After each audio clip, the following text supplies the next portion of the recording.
We had so many people in the comments ask, how do you take your 5 kids to church every Sunday, especially when your 2 youngest are autistic? Well, this is how. Here's 3 things that we do as parents to help our children enjoy church. Our kids love church. They walk right in without complaining, and they always pay attention. Our family isn't perfect, but we do have things that we've learned that we would love to share with you, and put in the comments how you help your children enjoy church, or even help you enjoy church. And you can of course use these tips with any activity you do where there's crowds. Our son Ezra is 8 years old. Yes, he just had his birthday. Ezra wants the plate. You don't want it? Oh, Ezra, it's cake. No, get him a fork. There's candy on it. Eat the candy. Eat the candy. Oh yeah, that's good. Okay, get him like a wet paper towel. Eat the He's getting so big. Our son Ezra is 8 years old, and he was diagnosed with level 3 autism. He also has apraxia, OCD, and ADHD. Ezra is overstimulated visually, and so he has a hard time with crowds and noises that crowds make as well. Our son Simon, who's 3 years old and has level 1 autism with no intellectual delay, sometimes he can get overstimulated while sitting at church. An hour is a long time for any kid to just sit still. Here's 3 things that we do that really help our kids. And at the end, I'm going to share a story where my son Ezra punched a 90-year-old lady in the face at church, just to make you feel better. No. But you like playing with toys at church? No. Yes, church. No.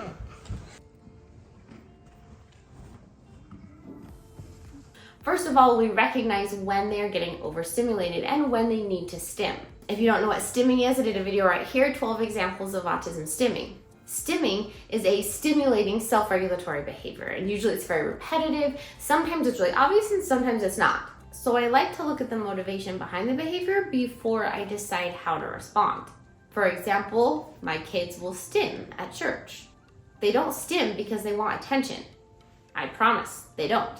They stim because they're trying to regulate their body from having an experience that they don't like. And again, I'm not speaking for every autistic person or any autistic person.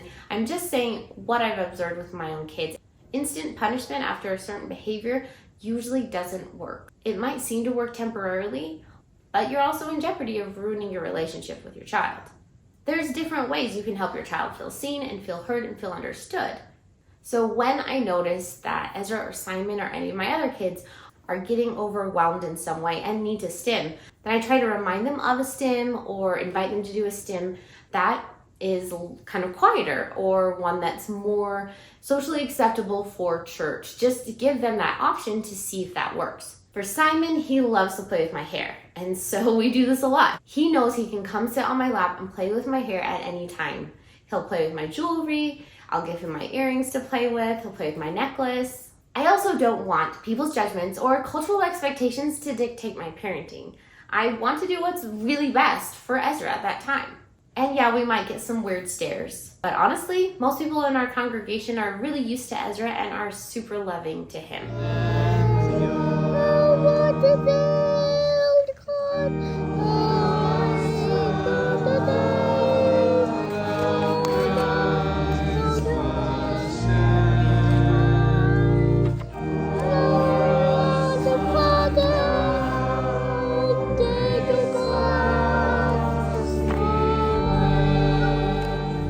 If Simon smells something really strong, even if it's a good scent, like someone's perfume, it can really bug him. And so he knows that he can come sit on my lap and go like this with my hair and play with it and even smell my hair to try and help him regulate what he's dealing with.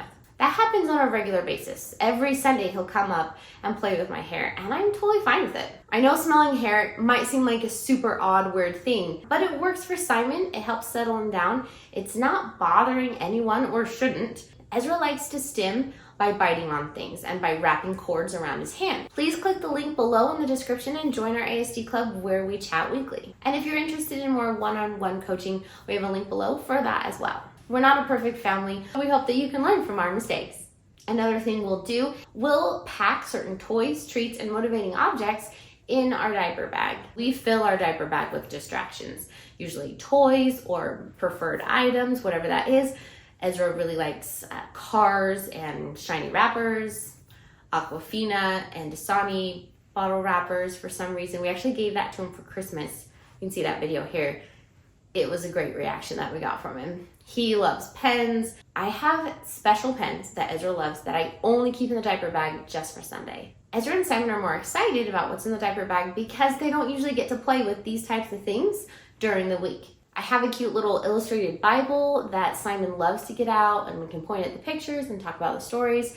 And then I feel like he can kind of have a little bit of church at his level that he can understand. Let's face it, a 3-year-old, autistic or not, is not going to get a ton from a sermon that is made for an adult. But even as parents, we can only do so much. We can prepare as much as we can, we can help our children as much as we can, but sometimes they just need a break to go outside and play with the doors. Today, Ezra is obsessed with the doors. He's just going crazy about them.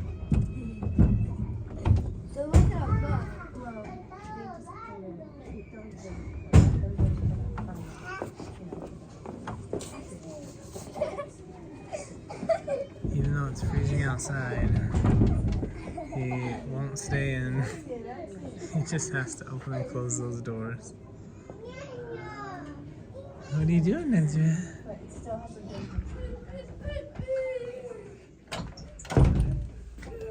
Ezra, do you want to come in? It's freezing cold outside. Just last Sunday, we had one of the worst Sundays with our son Ezra. It's kind of ironic that we're even making this video. Ezra, for whatever reason, I'm sure there was a reason, if not many reasons, but we didn't know what the reason was. He was extremely upset, and he was obsessed with the doors, opening and closing the doors. And at that point, we just have to give him grace. We have to help him be as quiet as possible, make sure that he doesn't hurt himself or hurt anyone else, and hopefully not damage any property. What? What? You ready to open it? You ready to come outside and freeze too? What?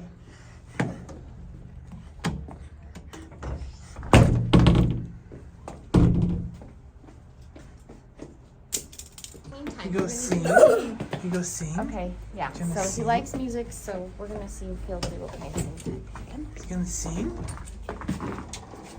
Another thing we do that really helps Ezra is when we see that he is just really bothered by all the noise that's around him, we'll let him sit on the floor just right in our pew, and we'll give him some headphones. Now I know that noise canceling headphones can be really helpful with kids with autism and even kids without autism, but for Ezra, he actually likes to listen to music. So while everyone else is reverently singing a hymn, my son is actually rocking out to Life is a Highway Pixar car song by Rascal Flatts, because that happens to be his favorite song. If going to church as a family is a priority in your life, like our family, then I just want to give you permission to think outside the box and ask yourself, how can I support my child to help them have a positive experience? It doesn't have to look like every other child. It can look different.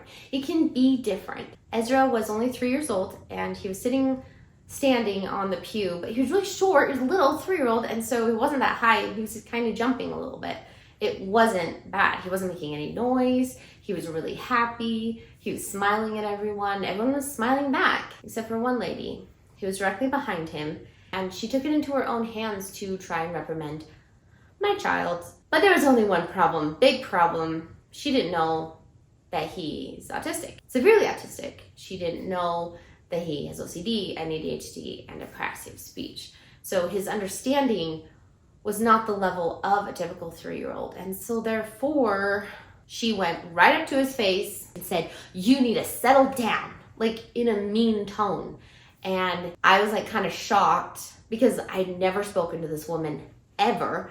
And so I just kind of scooted closer thinking I might need to take him on a walk. I might need to take him out. I don't know what I should do right now. But before I did anything, Ezra obviously didn't approve of the proximity between them. It was too short.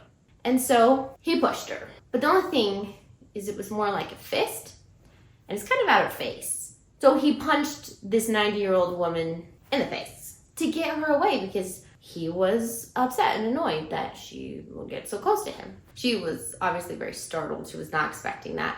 And then I just grabbed Ezra and then just left. Now, if I had to do that over, I would do it so differently. I wouldn't leave. I wouldn't just grab Ezra. I would apologize to her, and I would ask her if she needed anything, ask her if she was okay, and then I would choose to calmly and kindly educate her on my child's autism, and maybe even say things like, he's actually doing really well right now. You know, he's not hurting anyone. He's not hurting himself. He's being really quiet. This is really good behavior for him. So this is fine. Obviously, her expectations of how a child should behave at church was very strict, kind of old school, and very different than my expectations that I have for my kids, autistic or not. Whether I'm wrong or right, I don't know. But that's how I feel about helping my kids have a positive experience at church and enjoy church and have them feel like this is their church and feel ownership on their own worship and relationship with God. So if you want to see 12 signs of autism in the classroom and our autism playlist this year.